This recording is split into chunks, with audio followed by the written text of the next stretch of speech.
Kan karena malam Lailatul Qadar itu kalau kita mau dapatkan sungguh-sungguh maka harus dimulai daripada malam pertama sampai malam terakhir. Pasti sudah dapat itu.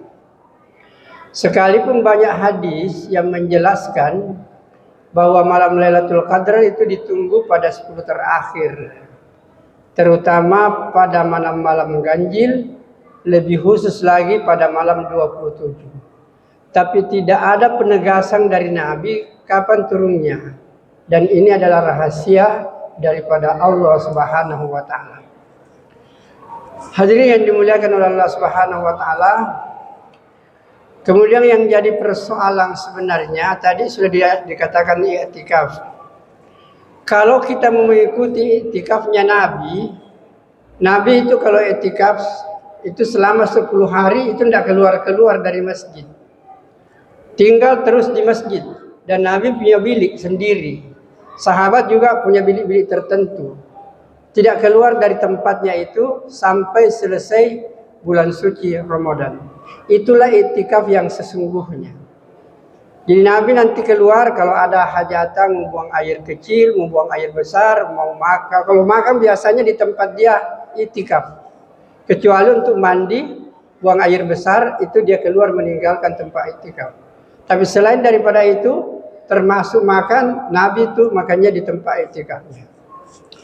Hadirin yang mulia, namun ada juga keterangan dari Rasulullah SAW bahwa i'tikaf itu bisa dilakukan kapan saja, terutama di hari-hari terakhir bulan Ramadan. Makanya hadirin yang mulia, yang mungkin banyak kesibukan, jangan sampai tidak i'tikaf di malam hari. Kalau memang di siang hari ada kesibukan dan tidak bisa ditinggalkan, malam hari jangan sampai lolos. Hadirin yang mulia, oleh karena itu saya anjurkan mulai malam ini berniat atau minta kepada Allah, Allahumma rzuqna Lailatul Qadri. Ya Allah, berikan kepada kami rezeki atau kemampuan untuk menghidupkan malam-malam 10 terakhir bulan Ramadan. Nah, untuk menghidupkan ini ada beberapa hal yang harus menjadi perhatian bagi kita. Yang pertama itu adalah setiap kita masuk masjid, bagi mereka yang mau i'tikaf 10 hari, itu malam hari ini sudah harus berniat. Saya niat i'tikaf di masjid ini 10 terakhir bulan Ramadan karena Allah Subhanahu wa taala. Nawaitul i'tikafa fi hadzal masjid sunnatan lillahi ta'ala. Maka kalau kita sudah berniat seperti itu, maka selama kehidupan kita 24 jam itu semuanya bernilai ibadah di sisi Allah Subhanahu wa taala. Mau kita tidur, mau kita apalagi kalau baca Quran dan lain sebagainya. Tidurnya saja itu sudah dinilai ibadah. Hadirin yang mulia, kemudian perlu diingat setiap kita masuk masjid seharusnya memang berniat i'tikaf. Jadi begitu kita habis baca doa masuk masjid, Allahumma ftahli abwaab rahmatik, langsung berdoa juga i'tikaf. Nawaitul i'tikafa fi hadzal masjid sunnatan lillahi ta'ala.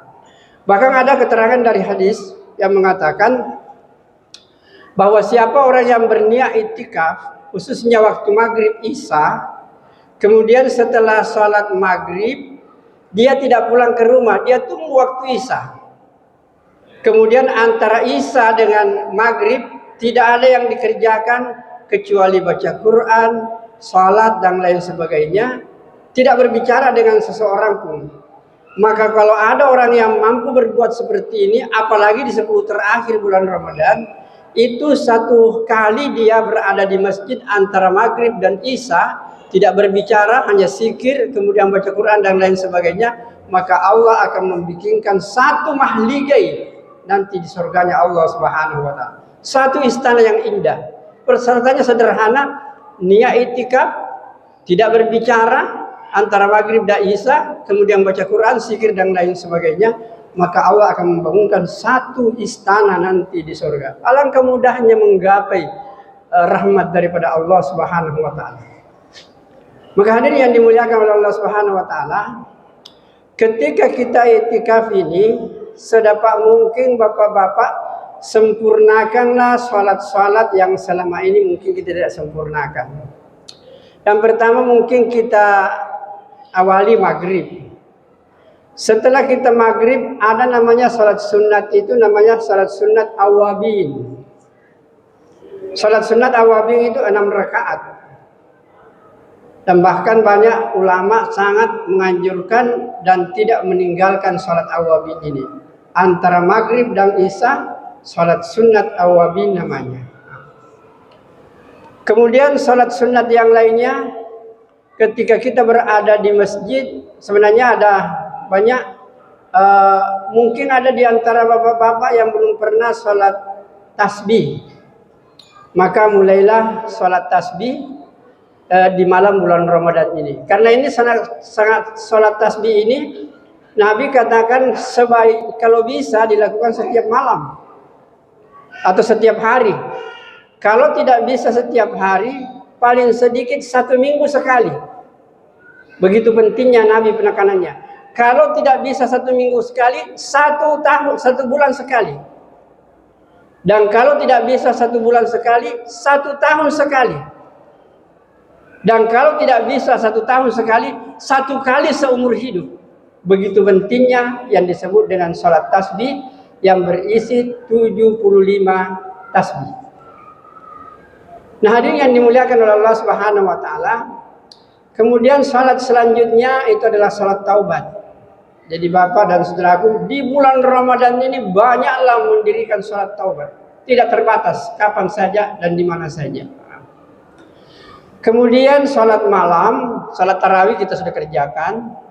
Salat tahajud boleh kita banyak kerjakan. Mau 8 rakaat, mau lebih. Dan kalau Bapak dan saudaraku yang mulia, mau salat 10 rakaat, mau 20 rakaat, mau 100 rakaat, ada fasilitas yang Allah siapkan untuk kita. Ada yang disebut dengan salat mutlak. Salat mutlak ini mau 100 rakaat boleh, 200 rakaat boleh, 2 rakaat juga boleh.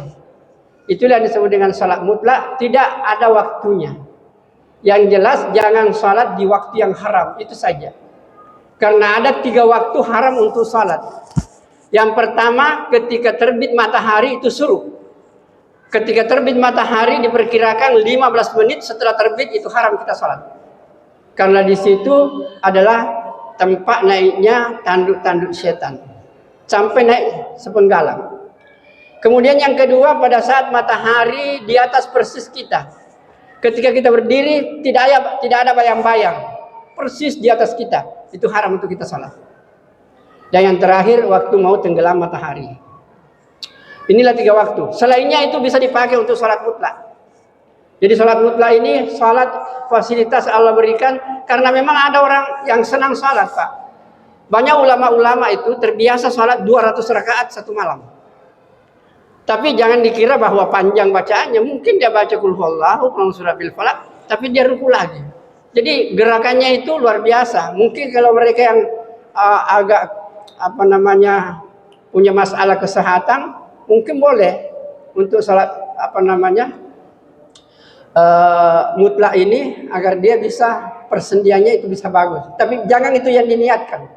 Yang diniatkan adalah mendekatkan diri kepada Allah. Toh kalau ada unsur sehatnya itu tidak jadi masalah.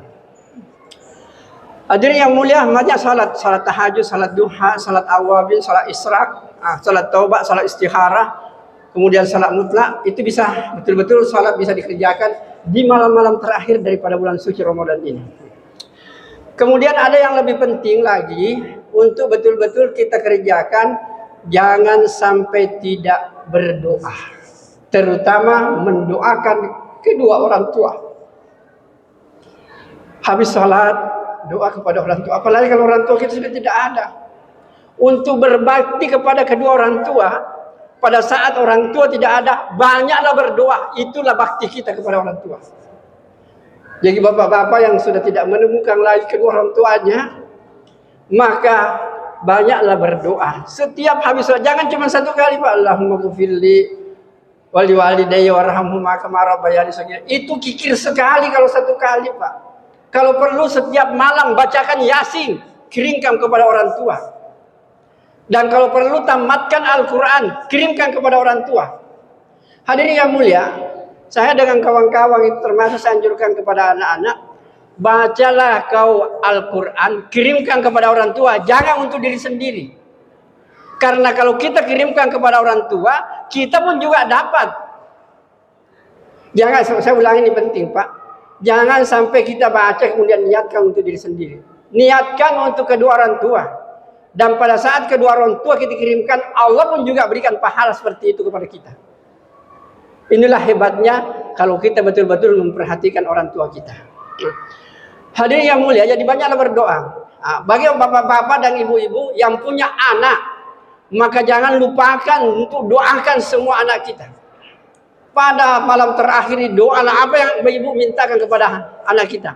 Tapi jangan ada lupa satu doa. Ya Allah, jadikanlah putra dan putri saya menjadi anak soleh dan anak solehah. Itu yang lebih utama. Persoalan harta itu kecil, Pak. Untuk apa dia kaya kalau tidak sholat? Saya sudah sampaikan, Allah tidak marah kalau anak kita tidak kaya. Allah tidak marah kalau anak kita tidak jadi profesor. Allah tidak marah kalau anak kita tidak jadi pejabat. Tapi Allah murka kepada kita kalau anak kita tidak bisa sholat. Maka hadirin yang dimuliakan oleh Allah Subhanahu wa taala, ini betul-betul harus menjadi perhatian. Kemudian doa lagi yang harus kita panjatkan, inilah Pak rahasianya doa. Jangan sibuk mendoakan diri sendiri. Hendaknya kita sibuk mendoakan orang lain. Karena ada hadisnya begini. Rasulullah Sallallahu Alaihi Wasallam menjelaskan bahwa kalau ada orang mendoakan orang lain, taruhlah misalnya yang saya kenal namanya Pak Arifin lah misalnya, atau Pak Haji Sukri, saya doakan, ya Allah mudahkanlah rezekinya kepada Haji Arifin, mudahkan rezekinya kepada Haji Sukri dan lain sebagainya. Sebut sama orang-orang itu yang kita mau doakan, Pak. Kalau kita mendoakan orang lain, apa hebatnya? Kalau kita mendoakan orang lain, Allah mengirim malaikat. 700 malaikat yang Allah kirim. Ada yang mengatakan banyak malaikat yang Allah kirim. Untuk apa? Untuk mengaminkan itu doa apabila kita berdoa untuk orang lain. Makanya kalau kita ketemu dengan orang-orang dari Arab, Pak, ulama-ulama, pasti kalau dia peluk kita, langsung dia katakan, Ustaz, la tansa ismaka fi du'ai. Jangan lupa sebut nama aku dalam doa-doa kamu. Jadi sebutlah nama-nama yang kita mau sebut. Orang-orang yang pernah berjasa pada kita, sebutlah namanya, doakanlah mereka. Dan sekali lagi saya ingatkan, kalau kita mendoakan orang lain, Allah kirim malaikat untuk mengaminkan itu doa. Itu pertama. Yang kedua, setelah kita berhenti berdoa, maka malaikat tadi yang mengaminkan itu doa langsung berdoa, ya Allah, apa yang orang ini mintakan kepada saudara-saudaranya, berikan juga kepadanya. Jadi pada hakikatnya, kalau kita mendoakan orang lain, itu berarti juga mendoakan diri sendiri. Dan yang mendoakan itu bukan lagi kita, tapi malaikat. Kira-kira kalau malaikat berdoa ditolak nggak oleh Allah? Insya Allah pasti diterima. Inilah pentingnya bapak-bapak mendoakan orang-orang lain. Dan beginilah caranya Nabi berdoa. Nabi itu berdoa untuk umatnya. Jarang kita dengarkan ada hadis Nabi doakan anaknya, doakan istrinya. Tidak sama sekali. Doakan umatnya. Karena istrinya, anaknya termasuk dia punya umat. Nah, hadirin yang dimuliakan oleh Allah Subhanahu wa taala.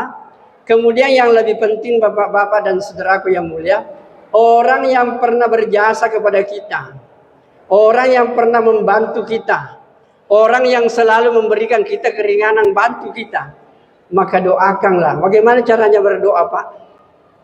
Dan ini penting, kita katakan, ya Allah, orang-orang, sebut namanya, orang yang pernah membantu saya atau meringankan beban saya di dunia ini, maka ya Allah, ringankanlah bebannya di akhirat nanti. orang yang telah membantu saya dalam hidup ini. Dia mencukupi kebutuhan saya. Ya Allah, cukupilah kebutuhan akhiratnya nanti di akhirat. Begitulah caranya kita berdoa. Sehingga apa yang terjadi, Pak? Orang yang pernah membantu kita itu dimudahkan rezekinya oleh Allah Subhanahu wa taala. Maka hiasilah malam-malam akhir Ramadan ini dengan hal-hal yang seperti ini. Kemudian jangan lupa banyak zikir, banyak baca Quran, banyak tasbih dan lain sebagainya. Pokoknya tidak mengantuk, baca lagi Al-Quran, zikir lagi, doa lagi. Tidur, kalau perlu tidur dulu saja, Pak. Dulu waktu kami mengaji itu, dikatakan, betul-betul kau duduk di tempatmu itu. Kalau mengantuk, kan biasa kita, Pak, duduk tidur itu. Begitu bangun, zikir lagi, baca Quran lagi. Begitu pentingnya menghidupkan malam-malam 10 bulan Ramadan ini. Semoga Allah Subhanahu wa taala memberikan kekuatan iman bagi mereka bapak-bapak yang memang betul tidak punya kesibukan, ada kesibukan tapi bisa dipending, tinggalkan untuk sementara. 10 malam saja Allah minta kita untuk dekat kepadanya. Baik, kita tutup dengan doa kepada majelis. Subhanakallahumma wa bihamdika asyhadu an la ilaha illa anta astaghfiruka wa atubu ilaik. Wassalamualaikum warahmatullahi wabarakatuh. الصلاة سنة التراويح جامعة رحمكم الله.